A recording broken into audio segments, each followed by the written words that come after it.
丸刈一太農園です。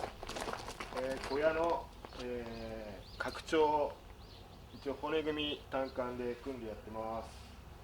これから屋根を屋根をつける予定です。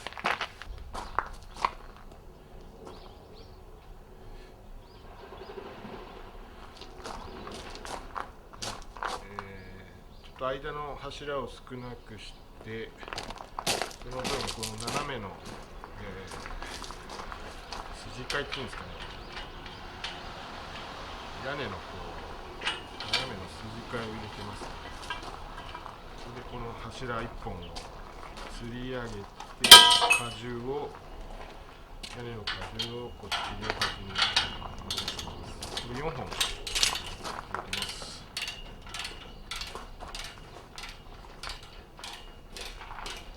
中央の桁か、柱じゃない、桁っす。これに直角に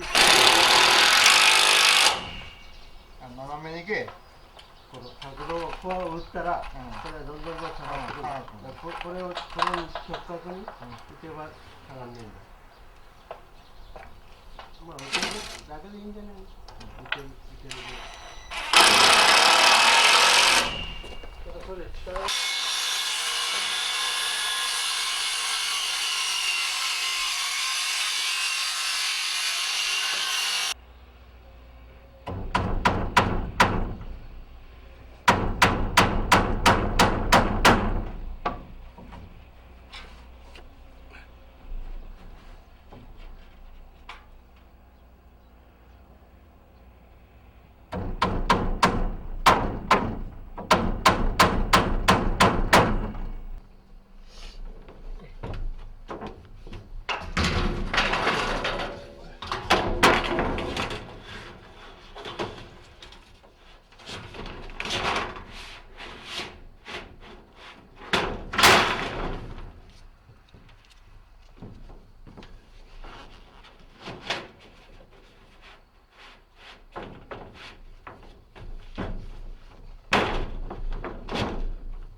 怖いっす。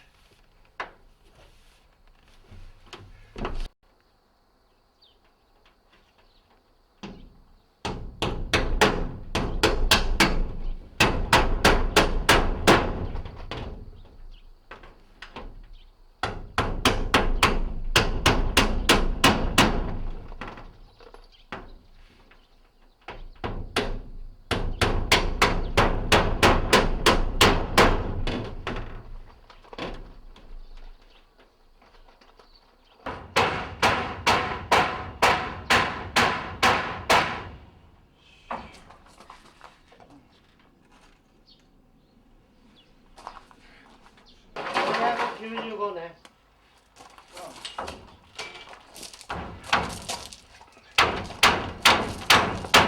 親父からもらった丸ノコです。19ミリ、190ミ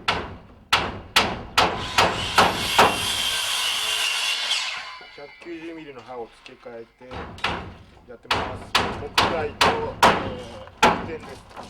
兼用です。